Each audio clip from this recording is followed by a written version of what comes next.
Everyone, thank you so much for joining us today and allowing us to take a few minutes to get ready as well. Thank you again for joining the Intersectional Feminist Housing Agenda organizing meeting. I am Stefania. I'm with the Women's National Housing and Homelessness Network as the Director of Advocacy and Communications. As we get started today, we wanted to get started in a good way. And I'm going to pass the mic over to Marie McGregor-Pitawanakwat.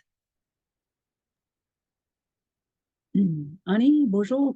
Wachi Mani McGregor, Pitawanakwat Dijnakas. Excuse me. Migan Wasa, Enabitque Dijnakas Gay. I'm speaking to you from the Doganing community of Weekwempong, unceded territory on Manitoulin Island, northeastern Ontario. So the opening ceremony will consist of asking us to imagine. And a lot of things are done a little differently since COVID, and we can't all be there in person, but let's imagine that we're together. And so what I'm going to use is imaginary smudge. So the smudge is, we make a smoke with cedar, sweetgrass, sage, and tobacco, or some combination of those. And so we'll do that today. And what we're doing with it is we're smudging ourselves, and we're asking for good intentions for this meeting. So let's imagine that you have a smoke in front of you and it's in a bowl, and the medicines are lit, and there's a very fragrant medicine in front of you. So what we're doing is we're asking, wafting over your head, we're asking for clear thinking and thinking in a good way. Also over your eyes so that we can see clearly. Over our ears so that we can hear and listen. Over our mouths so that what we say is done in a good way. Over our hearts for good intent. And then we symbolically wash our hands so that things that we make and do today are done in a good way. And then finally, we waft the smoke over our entire body so that everything that we do today is done in a good way. And so when you're in other gatherings and people are doing a smudge, that's the way some do it. And so very briefly, bonjour. Bonjour, moshom sanam. Chimigwech dishmonti nishnadeyake nongo minobe madis. Abajiminogi jibit nongo. Chimigwech kinagego giminagome. Iwis niyangi nijangi nakiyangi nakazna. Miigwech. So the prayer is greetings to the Great Spirit, to the grandfathers and the grandmothers. We thank you for this beautiful land that you've placed us on. We thank you for this beautiful day, and we thank you for everything that you've given us to be able to do the work that we do, the food that you've given us to eat, the work, our mission, and the resources and tools with which to do it. And we say miigwech 4 times, and we acknowledge each of the 4 directions when we do that. So miigwech in acknowledgement of the eastern direction, miigwech in acknowledgement of the southern direction, miigwech in acknowledgement of the western direction, and finally, miigwech in acknowledgement of the northern direction. And so that concludes the opening ceremony for today. And then before we end, I'll close off with a closing ceremony. Miigwech. Thank you so much, Marie, for that. And I encourage folks to use the chat to introduce themselves, as well as perhaps share their own land acknowledgement. I'm personally calling in from so-called Vancouver as a settler on the unceded and traditional territories of the Musqueam, Squamish, and Tsleil-Waututh First Nations. And I'd also like to acknowledge and recognize that Canada is a settler colonial state on Turtle Island, which for generations has been governed and inhabited by Indigenous peoples practicing traditional ways of doing, knowing, and being. And we acknowledge that the current homelessness crisis disproportionately impacting Indigenous peoples is a direct result of colonial and patriarchal policies that have dispossessed Indigenous peoples of their lands and homes, and commodified land and housing as profitable assets, leading to the concentration of wealth with a privileged few. So thank you again, Marie, and everyone for joining us today. I just quickly wanted to put us through some housekeeping items. Our session today is recorded and will be posted on YouTube and shared within the week for our friends and collaborators and partners who weren't able to make this time today. We're also committed to making this space safe and accessible for everyone, and closed captioning is available to be turned on, but please use the chat to let one of us know if you need any help. So if you see, you can direct message someone, perhaps Ange or Khulud, if you see their names come up, they'll be able to help you. And just quickly as well, I wanted to go over our agenda quickly. So we're going to talk a little bit about us, why we wrote the agenda. I have some really exciting updates and key milestones, including one that dropped today, a pretty big one. We'll talk a bit about where we can go from here. And then we really wanted to create some time and capacity to have breakout room discussions and a brainstorm. We'll be inviting folks to participate. And as then Marie mentioned, there will be a closing ceremony that she will guide us in.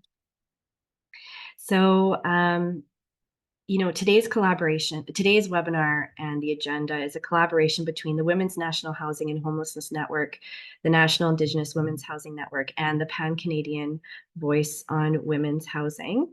And I'm going to invite Michaela to introduce the Pan-Canadian Voice on Women's Housing and speak a bit about it.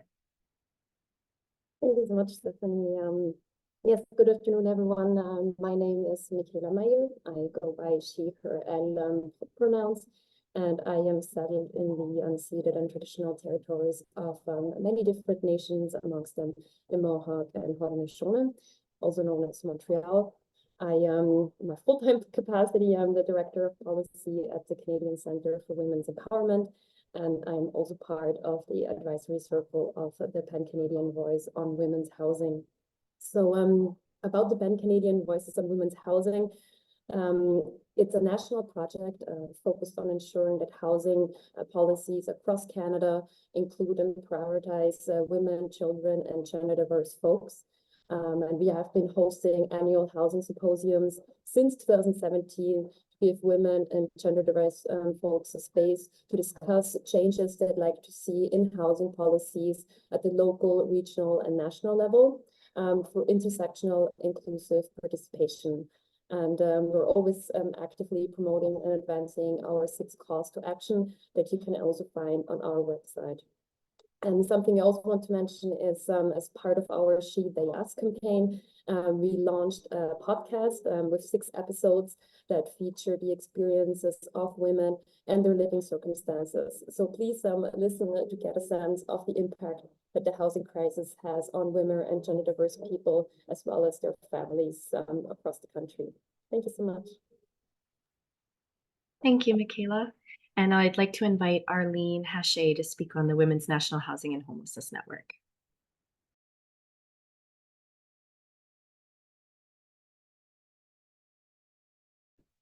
I have to get myself oriented. So the Women's National Housing and Homelessness Network is obviously a national network with over 1,000 members who are listed as being interested in addressing and ending homelessness across Canada from all parts of the country, really. It includes lived experts, advocates, academics, researchers, service providers, and so our whole endeavor is really to elevate the voices of lived experts in this field and to really address the barriers to stable, safe, and affordable housing, and to really bring forward community-based solutions around housing.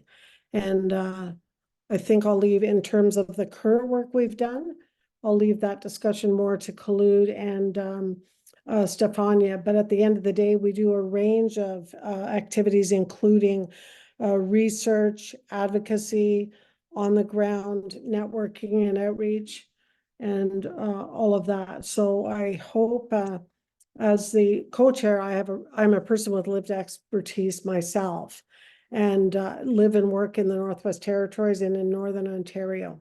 And I'll just leave it at that. Masicho, thank you very much. Thank you so much, Arlene. And I'm going to pass it back to Marie, who also prepared some slides that I'm going to share now to speak on the National Indigenous Women's Housing Network. So Marie, over to you. Yes, greetings. I serve as the chair of the National Indigenous Women's Housing Network. And one of the sub-themes of that for me is home on our own homelands. It's a network of Indigenous women from coast to coast to coast, including First Nations, non-status, Inuit who wish to join, and Métis who wish to join. And it got started with a group of people meeting virtually to talk about the meaning of home, the meaning of housing, and started to share our own experiences with either homelessness or precarious housing. And then from there evolved into an organization that launched a human rights complaint in June of 2022 in collaboration with the Women's National Housing and Homelessness Network. If I can go to the next slide, please.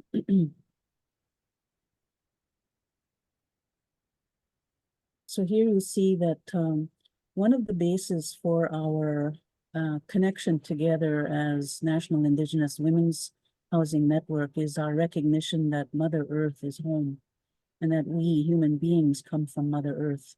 And in the Anishinaabe, when we call Mother Earth Shkakamekwe, we also have another expression that we use frequently, and we say that Shkadze Shkakamekwe, which means that we are confronted with the global climate crisis, and Shkadze means angry. Shkakamekwe is Mother Earth. So we recognize that Mother Earth is angry because of the droughts and forest fires and out of control storms and the changes that are going on environmentally, not just here in North America, but all around the world. But that's a subject for another discussion. And at the same time, it also has a bearing on what we're going to do about housing and dealing with homelessness. If I can go to the next slide, please.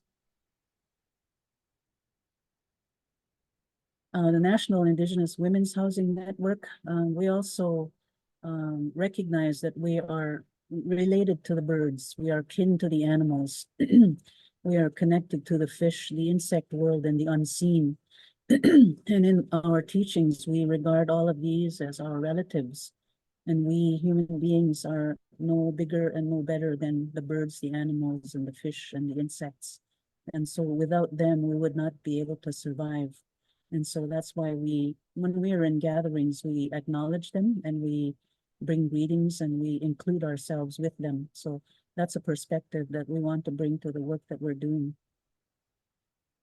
If I can go to the next slide, please.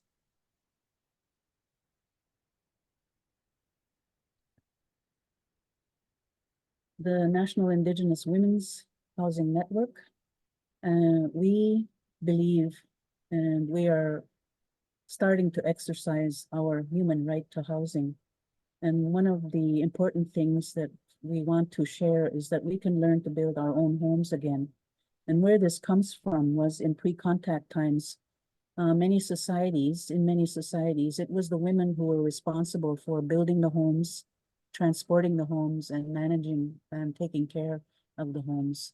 There were also egalitarian societies where these responsibilities were shared, and there were other patriarchal societies where it was the men who had the responsibility for housing.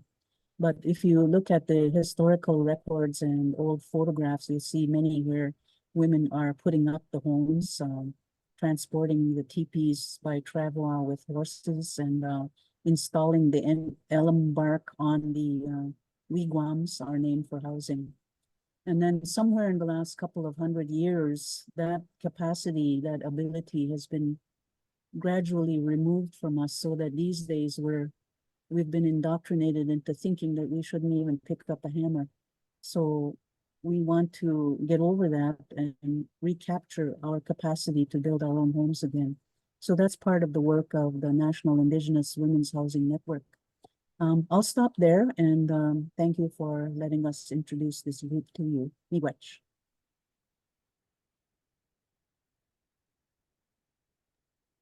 Thank you so much, Marie. That's really helpful and really lovely to hear from you. And I think it's always a great opportunity to learn more about the work that MIN is doing. I am going to pass it over to my colleague Khulud now to kind of talk about what led to the feminist housing agenda to get written. And yeah, over to you, Khulud. Absolutely. Thank you so much, Steph. And thank you to everyone who's taken the time and joined. I realize from coast to coast where the time difference is so large and might be early afternoon for some folks, and some people might be heading into the evening. So thank you for taking the time. The Women's National Housing and Homelessness Network and the Pan-Canadian Voice on Women's Housing and the National Indigenous Women's Housing Network, all of our networks, came together and really thought about the climate that we're currently in, and the idea that kind of led to what we see as the feminist housing agenda today is really from a space that was created by the Pan-Canadian Voice on Women's Housing at their symposium, where we realized that there were many, many voices from women and gender diverse people on the housing crisis and what solutions for the housing crisis could look like that were all over the space and needed to kind of be brought under an umbrella and to be brought together to create this unified voice on housing advocacy. So the idea that sort of got planted at the symposium through a very brief meeting between Ange and Caitlin and some of the other folks that were at the symposium led to this document, which really is an opportunity for us to pool together voices of feminist housing advocacy from coast to coast to coast to kind of give voice to the work that's happening at the ground level, at the grassroots level, and to elevate the voices of advocacy to be heard at different levels of decision making, particularly in this document talking about the federal level of decision making. So that's sort of where the agenda got started from. And one of the biggest challenges that we've always seen in the work that we've done, and kind of echo this with some of the other folks that are in this space, is housing policy for many, many years has been done through this lens of a gender blind or a gender non-specific approach, where the idea is that the policy that's built for everybody is a one size fit all policy, that it's going to meet everybody's needs in the same way. Whereas over and over again, what we've actually found is that we have women and gender diverse people whose trajectories through housing insecurity and homelessness actually look very unique and have very unique circumstances and structural factors, and particularly specific marginalization that is impacting them due to their gender and other identities, that's leading them into outcomes that are disproportionately disadvantaged, that expose them to physical violence, sexual harm, and other forms of harm. Women and gender diverse people are at the forefront of caring for their families and fighting for their families to stay united in a system that is consistently creating harm by tearing families apart. And as well, particularly speaking of Indigenous women, girls, and gender diverse people, Black and racialized women, girls, and gender diverse people, there's also institutionalization through criminal justice systems and income support systems that are extremely low and insufficient in meeting the needs of people. So we really see an environment of multiple harms and institutionalization that's impacting and creating these sort of unique trajectories and harms upon women and gender diverse people. So keeping all of that in mind, when we got together and we pitched this idea back to our networks, we heard a lot of enthusiasm around the idea of pooling together our asks, our immediate asks, our long-term asks of the federal government on what we need to see change when it comes to housing outcomes for women and gender diverse people. And we kind of gave it a lot of different thought, and we had 15 calls to action that we drafted as a result of it, kind of touching upon various areas of housing need, housing insecurity, and homelessness, and touching upon different timelines where we kind of put it out to federal decision makers, and most pointedly to the Minister of Housing and the Minister of Women and Gender Equity that there is actually things that can be done right away that can change the landscape for of housing for women and gender diverse people. And there are things that can be done in the medium term, and that there are things that can be done in the long term, all with the goal of changing outcomes for women and gender diverse people who are experiencing homelessness or housing insecurity. We talked to a lot of groups and advocates and organizations and people with lived experience and got their input on these asks. And we eventually came up with this sort of vision for an intersectional feminist housing that believes in housing policy that is responsive to different forms of oppression that impact women and gender diverse people, and also different forms of oppression that compound to shape the experiences, opportunities, and marginalization of housing and homelessness for women and gender diverse people. So without really going into a lot of detail on the housing actions that we suggested in the agenda, like I think I'll just want to sum it up by saying, because I do want to leave time for us to be able to discuss strategies and ways of engaging, but I do want to speak to the fact that housing is something that cuts across many different systems, and it's very, very hard to have silver bullet solutions in housing where one thing can absolutely change everything. But what we do need is a multi-systems approach where we are having policy change and we're seeing sort of like reform in many different areas to lead to final outcomes that address gender inequity and address housing inequity for women and gender diverse people. So that's kind of where I'll leave it to be. But I'm also open to questions if we do have them after the fact. But I'll just kind of pass it back to Stefania to lead us forward. Thank you so much, Khulud. So I just quickly wanted to share some updates since December 7th when we launched and some key milestones, including one that dropped today that's very exciting. So when we launched December 7th, we had about 12 organizations and community groups, advocates, individuals from coast to coast to coast who launched with us. And now, since I checked our endorsement form last, we have now exceeded 100 such endorsements, which inside of 2 months shows that we still have momentum, people are still interested, and there's a lot behind this agenda. When we launched, we received quite a bit of news coverage, TV, radio, online news, including CBC and Global News. We'll have Khulud and Andrea Reimer from the Pan-Canadian Voice of Women's Housing did a podcast interview with On the Way Home that'll be coming out soon, I hope. And also, Michaela co-wrote a piece that appeared yesterday on policy options, which, Michaela, if you want to share the link to the IRPP article, that would be wonderful. So we were able to get some coverage, which I think is very exciting because sometimes feminist is a word that, people don't want to touch or they don't want to see. But I think the agenda had so much quality to it, so many voices behind it, and it was so thoughtful that we were still able to engage. On December 13th, we launched a letter writing campaign. And since then, which is, typically a very quiet period, but we were still able to send 1,200 letters between then and now to federal leaders, urging them to support the agenda. We've also recently sent a letter to the Ministers of Housing and Women's Affairs, hoping to book a roundtable to bring lived experts to that table that we're so often left off of to implement the 15 calls to action.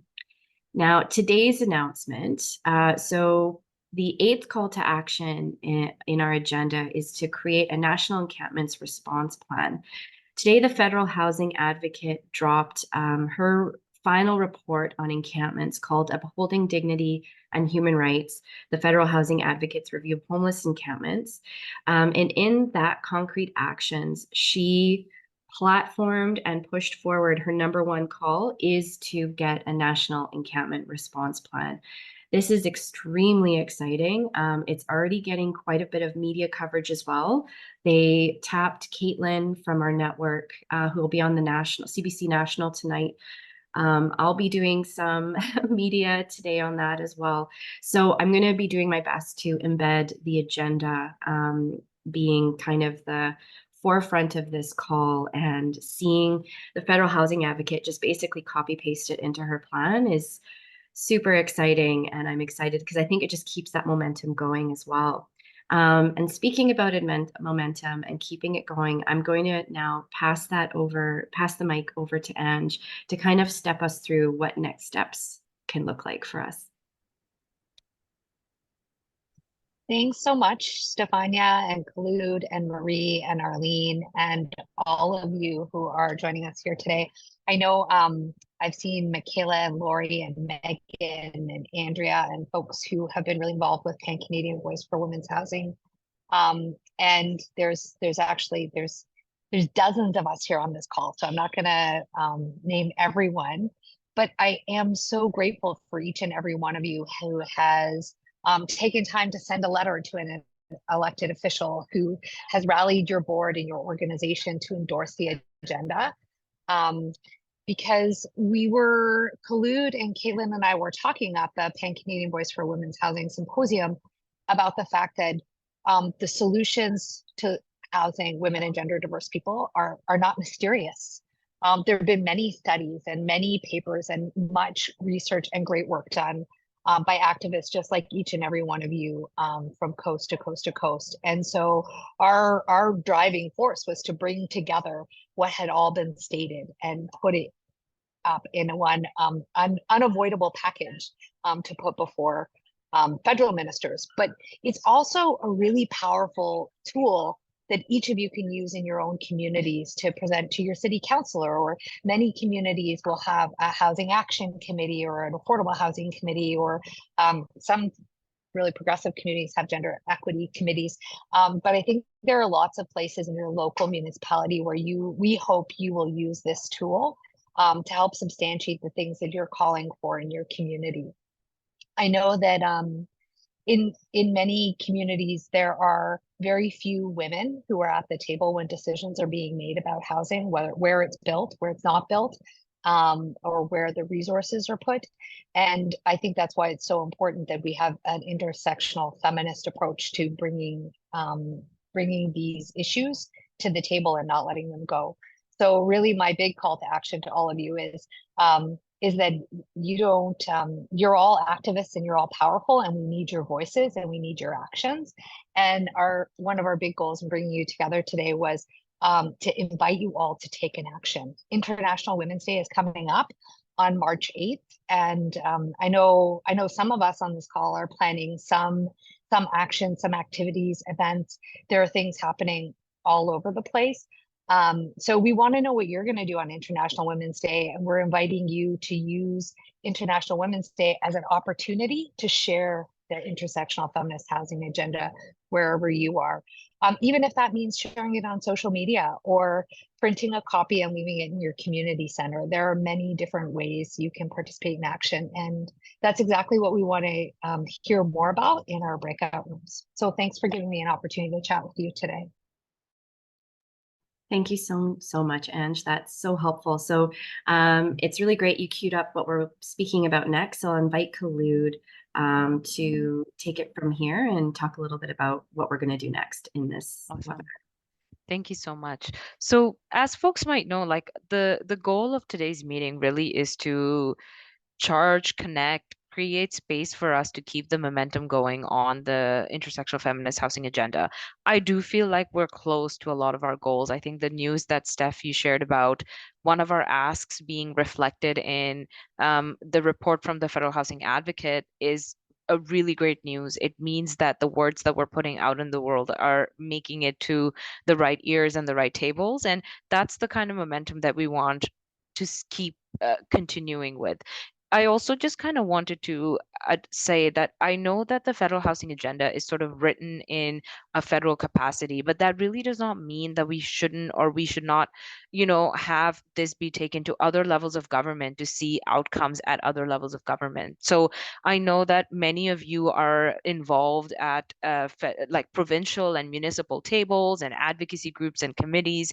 And could there possibly be an opportunity to take the agenda and take the asks in the agenda and create advocacy channels and inroads at other levels of government? So those are some of the questions that I want you to think about. And I think with the Women's Day coming on March 8th, and with so many people talking about gender equality and what that means in our context, I think this is a really good time for us to strategize how we can best take our asks and put them out on the table for everybody to hear and work on together. So what I'm going to do is we're going to go into breakout rooms and essentially have a small group conversation. And the question is a very simple one.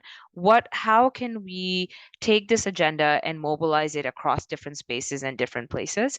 And what are some of the strategies that are accessible to you, that are possible for you to make happen from now until March to see the agenda mobilized in the light of Women's Day? So that's sort of the spirit of the meeting. It's like an organizers meeting. I'm going to open breakout rooms. You should automatically be self-selected into them, and you should be easily able to go into them. I'd say when you are having the conversation, do assign one person who can report back to the main room. And when we come back, we'll do sort of a popcorn style pitching of ideas and sharing of ideas of things that might work. So bear with me as I get us started. Thank you so much, folks, for coming back. I am hoping that you folks had a lot of good conversations at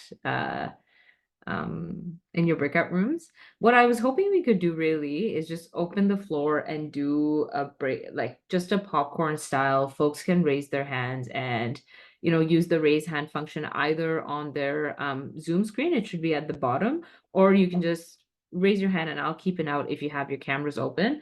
And I'm just going to share my screen, and we have a Jamboard. And as people are speaking, I'm going to start taking notes. And the goal really is to document your ideas and share them with each other, and then share them with other folks through our social media and our blog and everything, just to kind of let folks know the kind of outreach that the agenda can have. So if you give me a second, I'll just share my screen and then we can get started. And whoever's feeling like they had some brilliant ideas can go first, and I'll start documenting it all.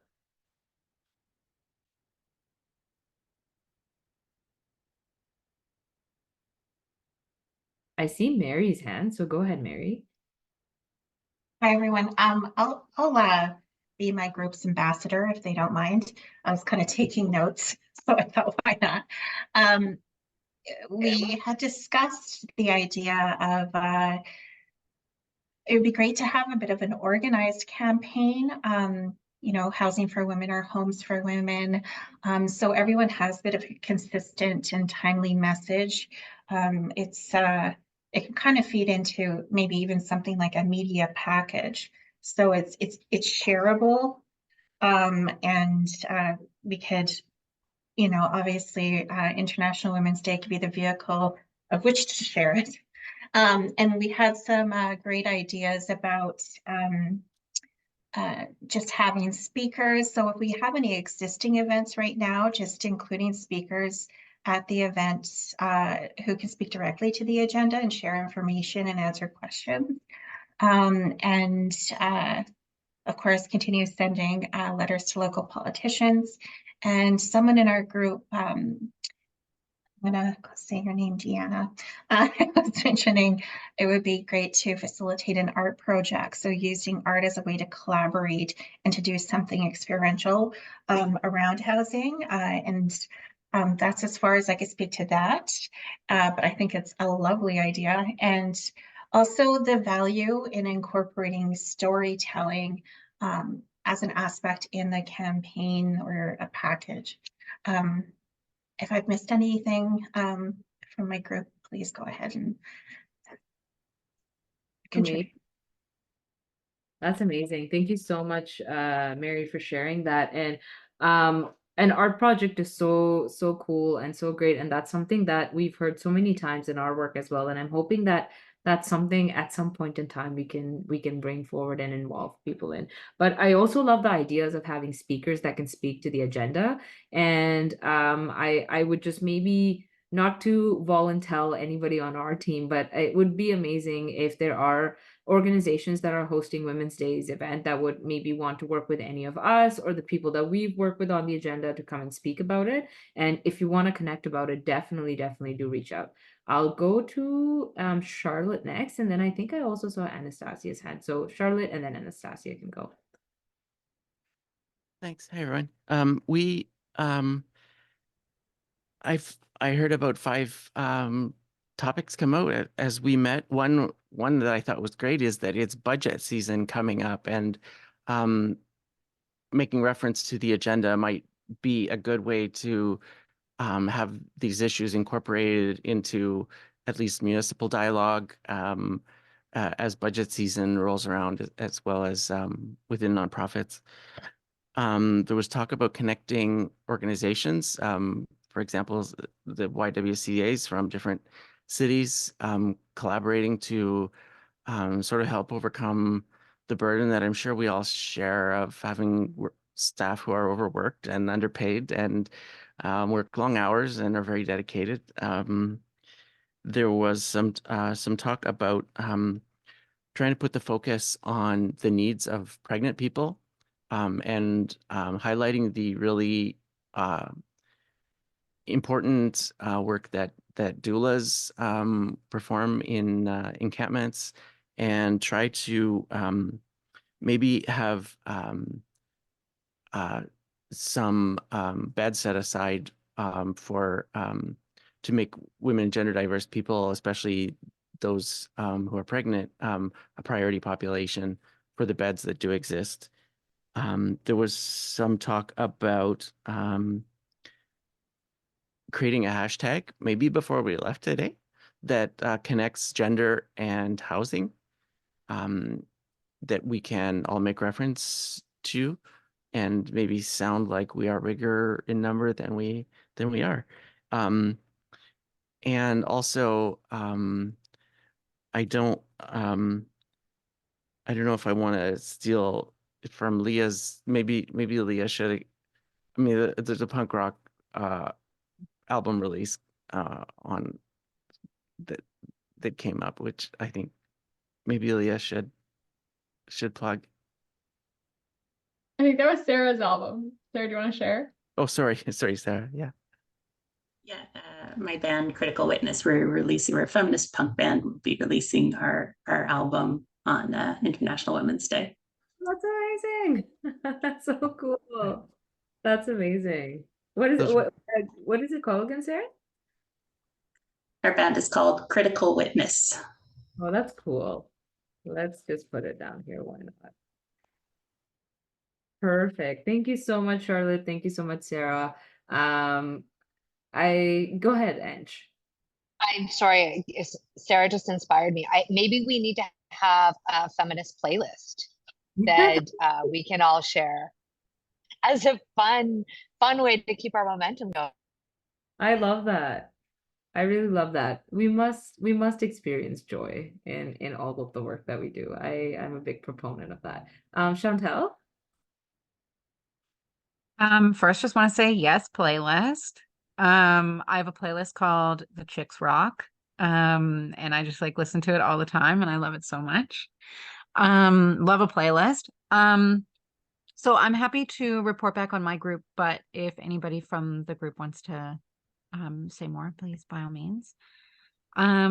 So I was with someone who's part of the group that's doing the webinar on women and mothers with disabilities, and just like providing more education around like specific parts of the agenda. Seemed to be something that folks were bringing up a lot. So like not the agenda at large, which might seem like kind of overwhelming, but like pulling out specific parts or like specific intersections might be useful. Definitely had someone talk about like storytelling and like art and creativity as part of it would be important, and then like linking the agenda through that. Amplifying the stories about different resources and supports that kind of like had come out over COVID that are now drying up, and how there's kind of like a gap now between what existed during COVID and then like whatever is coming next. We talked definitely a bit about like using social media, of course, kind of like directing folks to endorse or sign on to the agenda through social media. And then here at the BC Poverty Reduction Coalition, where I'm speaking from, we already have an op-ed that we're writing for the Tyee about the provincial action plan to end gender-based violence and housing, and already have the feminist agenda linked into it. It's already written in there. But also I was thinking, like, we've been trying to get a meeting with our BC housing minister for like 3 months. And maybe using the feminist housing agenda and kind of like leveraging our parliamentary secretary on gender might get him to bite, perhaps. He's a hard guy to get a response from, I hear. And Um, which minister is it, Chantal, that you folks are trying to get a meeting with? the BC housing minister, Housing minister. Okay. Ravi. Mhm. Yeah, I hear you. I actually just want to quickly add to that. I think that there would be absolutely a lot of interest. I'm sure Pan Canadian can echo this, and the National Indigenous Network can echo this as well. Like, there's interest in all three of our networks to kind of collaborate on meetings, or possibly trying to get meetings with different politicians or decision makers. So if looping us in, or looping the work in, or collaborating and seeing like where a couple of people can come together and request a meeting can help, I think that's an amazing avenue, and it's most definitely something worth exploring. And I'm hoping that actually tables like this can also allow folks to share information with each other and not just with us. So if there's other folks from BC that are interested in this, I'm sure they'd love to get in touch with you, Chantal. So just kind of putting that out there as well. Amazing. I'm not sure if I see more, or if you had more, Chantal. You're good? Perfect. Anybody else that would like to go or has burning ideas?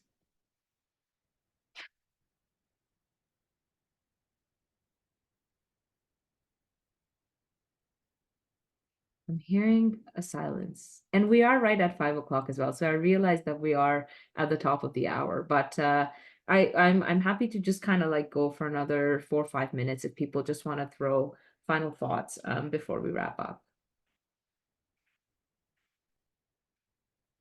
I'll throw out another shout out for arts. Yeah, I really think that there's diverse audiences and diverse groups. And even though I'm not working in housing directly right now, where I'm sitting is the opportunity to communicate messages. And so we have a lot of active artists in our community. We do collaborative art projects, and we try to find important and meaningful ways to create dialogue and raise voices in the community through art. And so I just re-put that out as the possibility of connecting with organizations that may be a bit outside the sector but are supportive, and that if there is some messaging or some premise or something that that there's a unified voice with, we would be happy to try to create something and talk about it visually or otherwise. Amazing. That's so cool. Yeah, like I said, like I think it would be amazing actually, and I'll stop sharing my screen so people can see each other as we sort of wrap up, but it would actually be really awesome if folks want to share their information or their emails or kind of connect with people.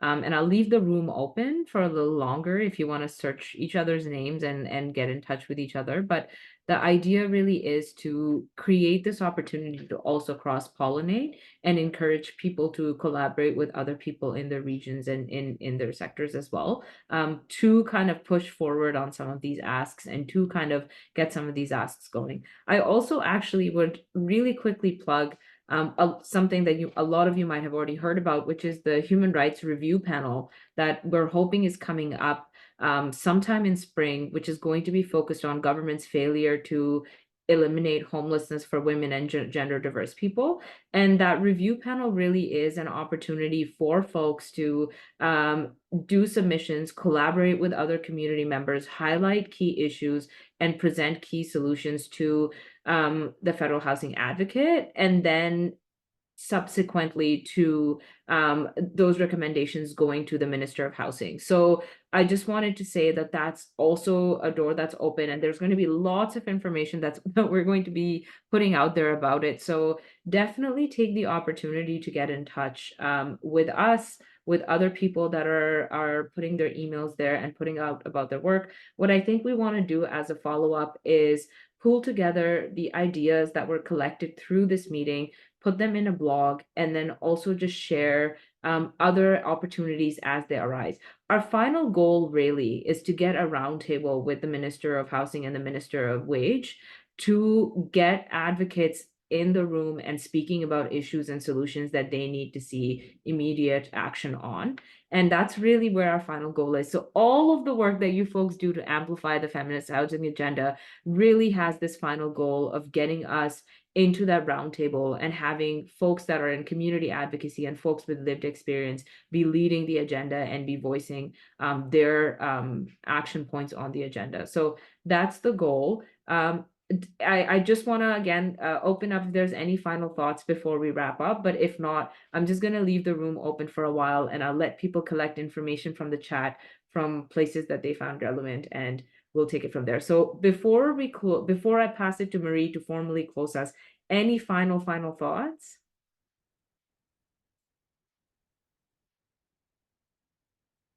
We see nothing. Awesome, perfect. Marie, the floor is yours. Ani, just wanted to say thank you to everyone who participated. I understand that sometimes we just need to participate with active listening and open hearts and open eyes, and that's okay too. And there were lots of good ideas shared today, and hopefully they get circulated around and turned into action. So the opening ceremony was to ask you to imagine a smudge where you would take the smoke and ask for clear thinking over your eyes to see clearly, over your ears to hear and listen, over your mouth to speak well, and over your heart for good intent, and then finally over all the rest of you, so that what you do today is done in a good way. And so the closing ceremony is to also say thank you to all of the unseen and the universe, capital U, that's out there that guides us and support us. And also to our women and gender diverse ancestors who've gone before us and have left us a path to follow. And we want to express gratitude to them for the things they're leading us to do. If I can ask you, in the work that you're doing, and maybe you already have this, but if you can adopt some physical item or token or mnemonic device, a little reminder of what it is that you're doing and why, and that'll really help you stay focused and get grounded and keep going. In my case, because I'm a Anishinaabe, oh, love it, feminist housing advocate. So in my case, I've got a, this is a teepee, and it's made out of birch bark. You'll see it's a kind of a triangular shape. And at the top here, there is a little, looks like the smoke. And then beside it, there is a little canoe, okay? And here is the opening, the doorway.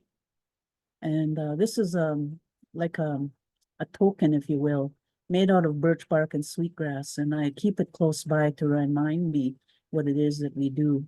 And I thank the people that made it, and I'm grateful that I have this reminder.